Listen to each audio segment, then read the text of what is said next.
पहले मैं गुरुपुरब की शुभकामनाएं सारे किसानों को दूंगा, पूरे देशवासियों को दूंगा।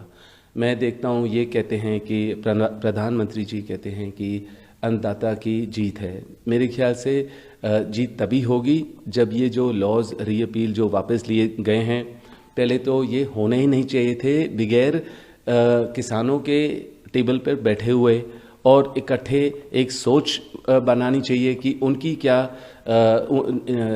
क्या नीड्स हैं, उनकी क्या सोच है, वो किस तरीके से प्रगति ला सकते हैं अपने एरिया में और देश भर में। तो अब उनके ऊपर ठोस दिया गया कि ये होगा। वो नवंबर 2020 से हर सड़क पे खड़े हुए थे, उनको मारा पीटा, जैसे भी मौसम था वो डटे रहे, वो हिले नहीं। और जब भी मैंने देखा कि मेरी गाड़ी कहीं से भी निकलती थी तो लोग दौड़ के आते थे और उम्मीद करते थे कि उनकी सुनवाई होगी, क्योंकि सुनवाई बिल्कुल नहीं हुई किसानों की। और ये जीत प्रियंका की भी है, क्योंकि उन्होंने बहुत लड़ाई लड़ी किसानों के लिए। आपने पूरे देश भर ने देखा, लोगों ने देखा कि जहां भी मैं जाता हूं वो मेरे से पूछते हैं प्रियंका के बारे में, वो ठीक है या नहीं, क्योंकि जिस तरीके से व्यवहार किया प्रशासन ने उनको और उनके कलीग को मारा पीटा, और रात भर में वहां जिस तरीके से उनको एक गेस्ट हाउस में छोड़ा गया, मेरे को लगा बिल्कुल एक महिला के साथ गलत है। जो अगर उस रात को उन पीड़ित परिवारों से मिलने दिया जाता तो ये इतना बड़ा मुद्दा नहीं बनता।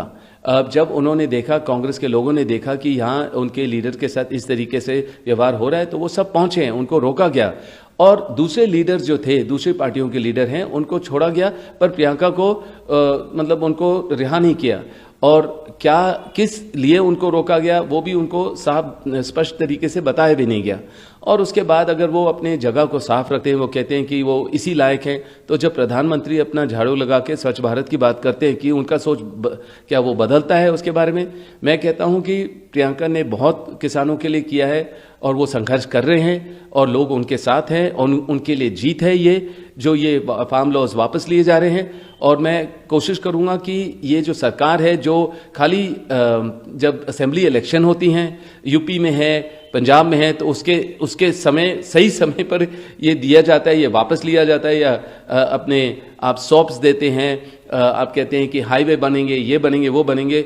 लोग देख रहे हैं कि ये चीजें नहीं होनी चाहिए कि खाली इलेक्शन के प्रेशर के वजह से ये सारी चीजें हो रही हैं। तो आप फ्यूल प्राइसेस बढ़ाते हैं और फिर बिल्कुल इलेक्शन के समय पे ही उसको घटा देते हैं। तो इस तरीके से राजनीतिक गेम नहीं खेला जाना चाहिए। बहुत लोग अब समझदार हैं, देख रहे हैं, और वो इस सरकार से काफी नाराज हैं और उम्मीद नहीं करते हैं।